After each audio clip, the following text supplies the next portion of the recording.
আল্লাহর পরীক্ষা নাকি শাস্তি কিভাবে বুঝবো? আমার স্বামী বন্ধুদেরকে সময় দেয়, কিন্তু আমাকে তুলনামূলক কম সময় দেয়। সম্পত্তি বন্টনের ক্ষেত্রে নারীকে পুরুষের সমান অংশ দিলে পিতা কি গুনাহগার হবে? স্বামী আর স্ত্রী যে বিছানায় ঘুমায় সে বিছানা বসে কি নামাজ পড়া যাবে? হারাম রোজগারের টাকা দিয়ে মসজিদ তৈরি করা কি জায়েজ হবে? পরিবারের সকলে নামাজ পড়ে না, আমি কি তাদের প্রত্যেক ওয়াক্ত নামাজের দাওয়াত দিতে হবে? প্রিয় দর্শক, আর দেরি না করে আমরা তাহলে শুরু করছি। যে সমস্ত প্রশ্নগুলিতে মধ্যে আসছে এবং ধারাবাহিকভাবে যে সমস্ত জিজ্ঞাসাগুলো আমরা দেখতে পাচ্ছি সেগুলোর জবাব আমরা দেওয়া শুরু করি। এরপরে ফারজানা সুলতানা জানতে চাইছেন, আল্লাহর পরীক্ষা নাকি শাস্তি কিভাবে বুঝবো?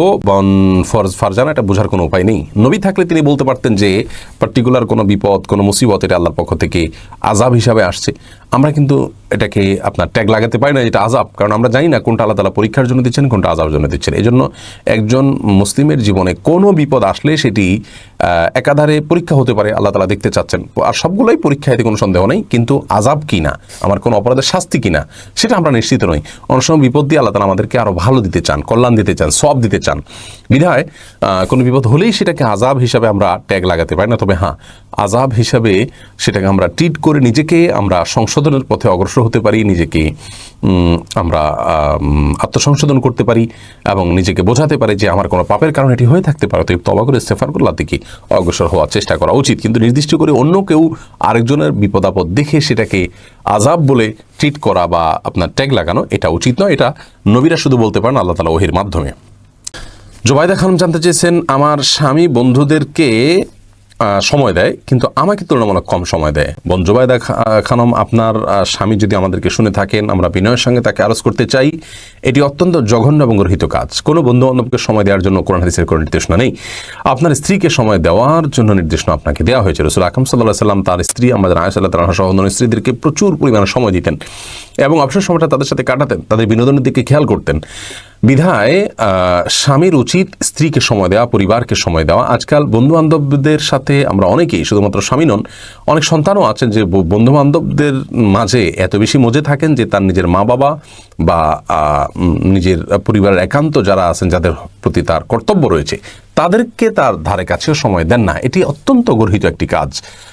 এটি কোনো মুসলমানের জন্য করা উচিত নয়। বিধায় আমাদের দায়িত্বশীল হতে হবে এবং যার যা অধিকার তা আদায় করতে হবে। বন্ধুবান্ধবের কোনো অধিকার নেই তাদেরকে আমি সময় দেয়া, অ্যাজ এ বন্ধু তার কল্যাণ আমি কামনা করলাম, তার উপকার আমি করলাম সাধ্য অনুযায়ী, এটি ঠিক আছে, কিন্তু তাকে সময় দিতে গিয়ে আমার পরিবারের সময় কম দিলাম, সেটি অবশ্যই গুনাহের কাজ। এরপরে ইসরাত ইসলাম রাফি জানতে চেয়েছেন, সম্পত্তি বন্টনের ক্ষেত্রে নারীকে পুরুষের সমান অংশ দিলে পিতা কি গুনাহগার হবে? যে অবশ্যই গুনাহগার হবে, যেহেতু আল্লাহ রাব্বুল আলামিন এখানে আপনার নির্দিষ্ট হিস্সা ঠিক করে দিয়েছেন, সেটাকে যদি অ্যাভয়েড করেন এবং সেটা যদি আপনার লঙ্ঘন হয় তাহলে অবশ্যই গুনাহগার হবেন। এখন প্রশ্ন করতে পারেন যে ছেলের তুলনায় মেয়েকে কেন অর্ধেক দিতে হবে? এই কেনর উত্তর তো অনেক।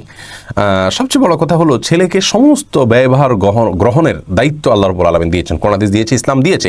মেয়েকে সেই তুলনায় কিন্তু ব্যয়ভার গ্রহণের দায়িত্ব, কর্তব্য দেওয়া হয়নি।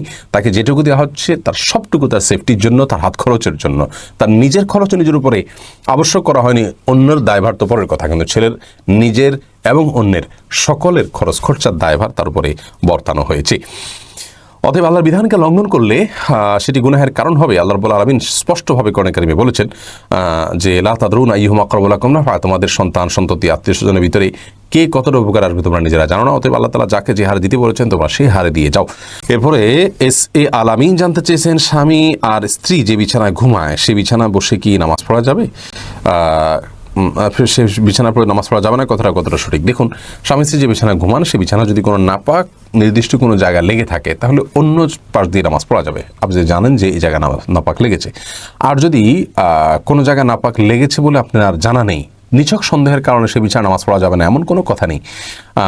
যদি সেখানে নাপাক কোথাও লেগেছে বলে আপনার জানা নেই, অথবা অর্থাৎ লেগে থাকতে পারে এরকম সন্দেহ না হয়, আপনার সাবধান থাকেন, তাহলে সেক্ষেত্রে আপনি যে কোনো জায়গায় নামাজ পড়তে পারেন। বিছানায় হলেই যে স্বামী স্ত্রীর বিছানা থাকলে সেখানে নামাজ পড়া যাবে না, এই কথা সঠিক নয়।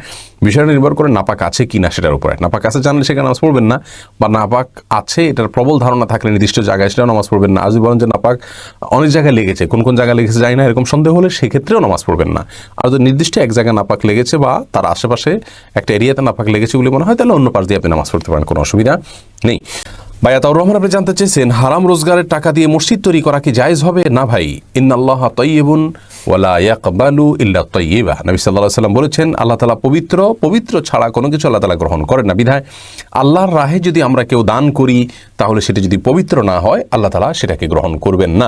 মসজিদে কেউ দান করলেন হারাম টাকা, সেটা আল্লাহর কাছে গ্রহণযোগ্য হবে না। আল্লাহ নাপাক বা পবিত্র জিনিস গ্রহণ করেন না, এতে কোনো সওয়াব তিনি পাবেন না।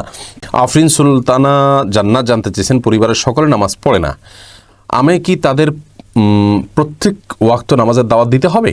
আপনি প্রত্যেক ওয়াক্তের সময় তাদেরকে স্মরণ করিয়ে দেওয়া আপনার জন্য উচিত, বিশেষ করে তারা যদি ভুলে যায় সেজন্য। আর যদি তারা ইচ্ছাকৃতভাবে সালাতের ব্যাপারে তারা আপনার গাফেল থাকেন, তাহলে এরকম পরিস্থিতিতে আপনি তাদেরকে প্রত্যেক ওয়াক্তে ওয়াক্তে সালাতের দাওয়াত দিতে হবে এমন নয়, বরং মৌলিকভাবে তাদেরকে সালাতের জন্য বলতে হবে যাতে করে তারা সালাত আদায় করেন। এই চেষ্টাটা আপনার থাকতে হবে।